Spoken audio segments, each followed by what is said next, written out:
Hey guys, welcome back to my series on teaching yourself how to draw. In this video, we're going to go back and recap the 6 videos that we've done so far, take a look at all the techniques that we've learnt. The reason for this is that moving forward with the future of this series, I want to change things up a bit. We're going to do some more long-term projects, some larger scale sketches, and I'm going to walk you through these with the techniques and methods that we've already learnt. So if you get confused by anything that we cover in the future of this series, you can come back to these first 7 videos. So I'm very excited to say that in our next video we are going to be sketching Walter White from Breaking Bad.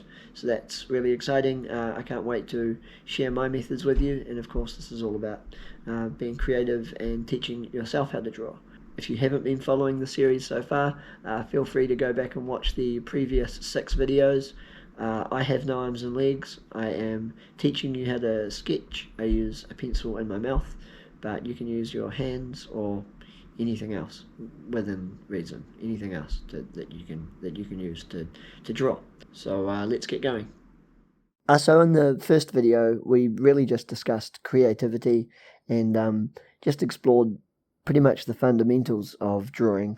And one thing that I have tried to focus on throughout the entire series so far is that it's really important that you're teaching yourself how to draw. Like if I'm showing you techniques and methods that work for me, it's important that you're utilizing them in the way that works best for you. And I often talk about going out of your comfort zone and trying different things. So in the first video, I included some links on how to hold a pencil because that's one thing I cannot teach unless you're sketching by mouth, in which case message me. But there was a few links in there on how to hold a pencil and how to best techniques for gripping it and whatnot.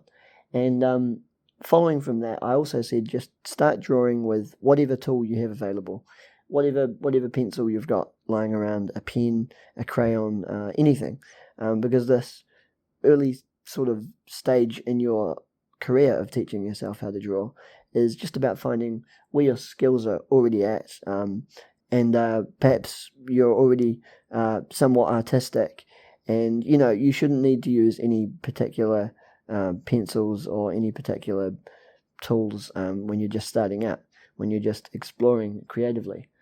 So begin just by drawing anything. We stylized our name and drew some basic shapes, and step outside of your comfort zone, as I said.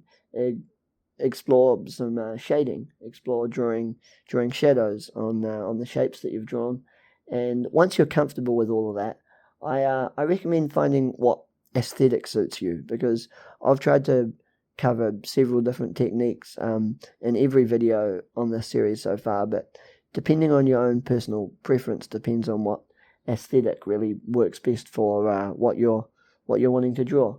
So you can search online. Of course, I think you'll discover something of your own style while you're creating. But you can, look around the real world and see what aesthetic appeals to you the most. And practice. I think I finished the video by just saying that practicing, rehearsing, and just drawing, just getting anything out there is going to be a good start to exploring creatively. A few little, I'm not sure I'd call them lessons, but a few drills that I found improve my pencil control is try drawing straight lines and try drawing them parallel to each other, because it will really, I think if you practice that, you will find your control on the pencil and your ability to draw a straight line is going to be really important throughout the series, especially with some of the methods that I'm teaching, and it will give you greater control on your artwork. So as I finish recapping each video, I'm just going to have a slide here showing some of the key takeaways, but don't worry, don't pause the video or anything. I'm going to show them again at the end.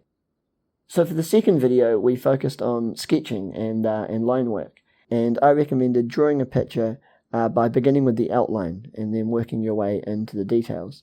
And if you follow me on TikTok or Instagram or YouTube, you'll see that that's the method I prefer the most when I'm sketching. So we explored this, and as I said, if it's not your style or if you struggle with it, we explore a different technique later in the series. But the important thing about sketching is that with each line you draw, you can actually use that as a tool to get your proportions right for the next line. So as you sort of continue around the outline, use the features that you've already drawn sort of as a reference point. And by implementing this and following some of the techniques that we covered on that video, it sort of helps you to make sure that the picture doesn't get out of proportion. You know, you get one side bigger than the other or whatnot. And yeah, it's very easy to lose track of the overall perspective of the picture.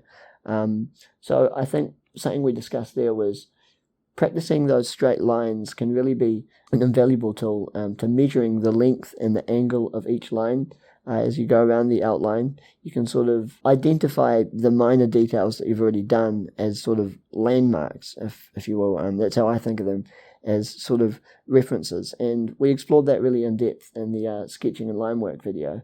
And then again, I just said that repetition is really, practice makes perfect. I mean, it doesn't make perfect. I don't believe in that expression, but I think practice can make very good. So, you know, it's better than nothing. So I've got the notes up here for that one.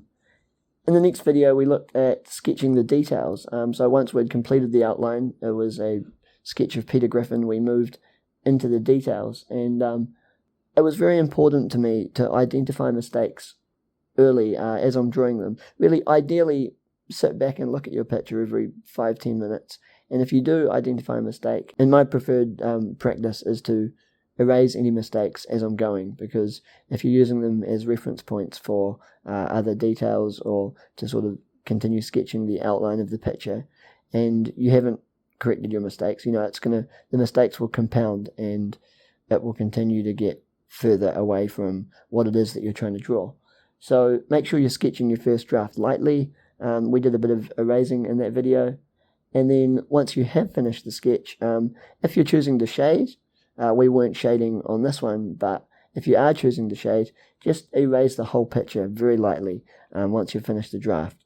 So you can still see it, but it's ready to shade over, and that will create a lot less work for later in the process. So there's just a few notes there, as you can see. So the next video, we discussed using the eraser. And we'd already used the eraser, but I think it's more than just a tool for correcting mistakes. In my opinion, I use it really as a drawing tool and a shading tool. It's as important as the pencil is, you know.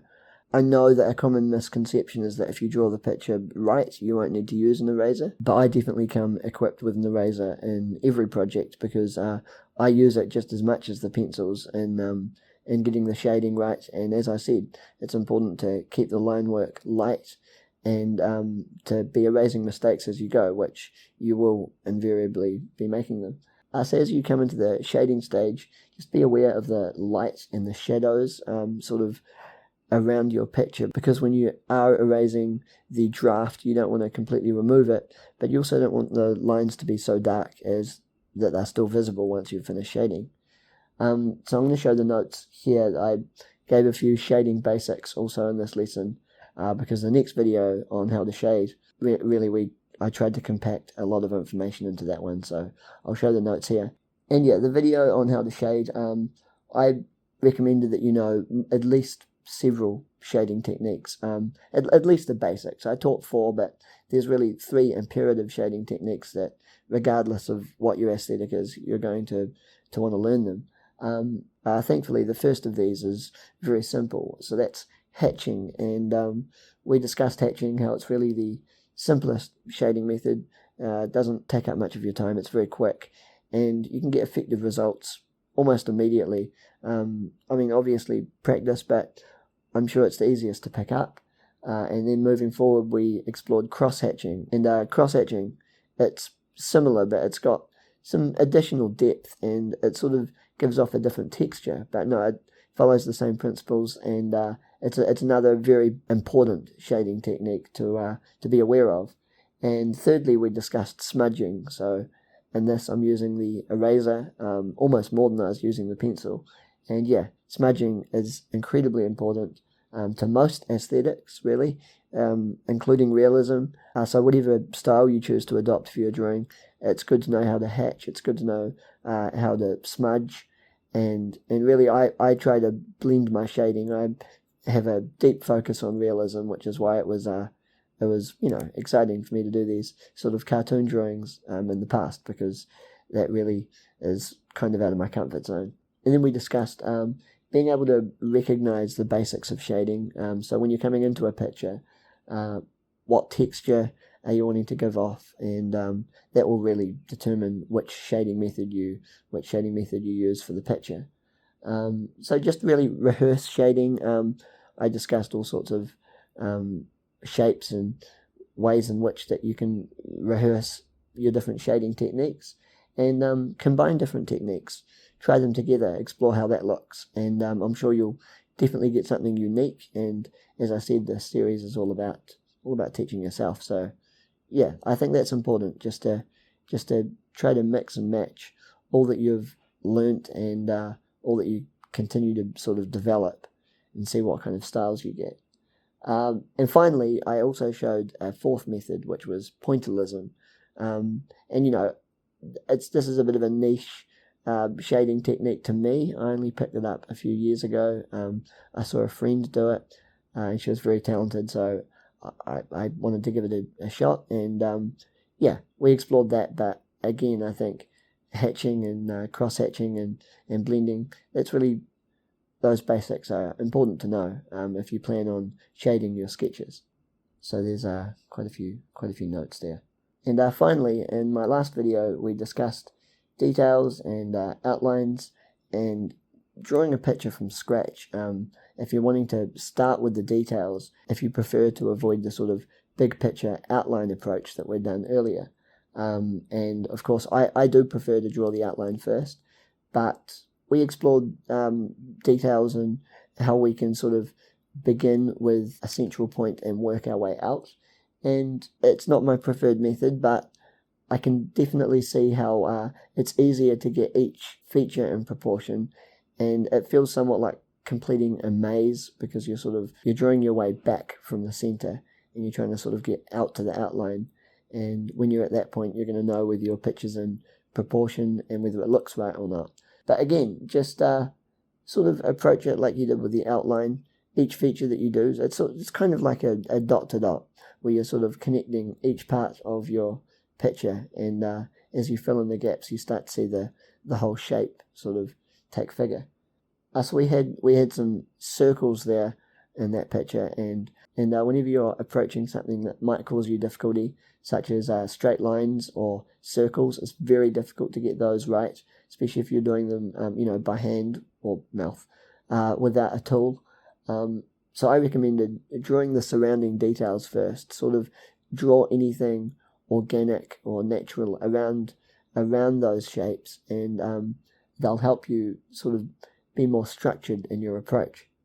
And once you're confident with everything so far, you might want to pause the video here, possibly even go off and sketch, and then come back to this at a later date, because once you're really confident with everything we've covered, I think it would be good to attempt a full sketch, outlines, details, and shading. And that's really, there's no substitute for that kind of practice, because as I said, the rehearsal really ingrains in you good methods, and methods that can't be taught, that you'll learn for yourself.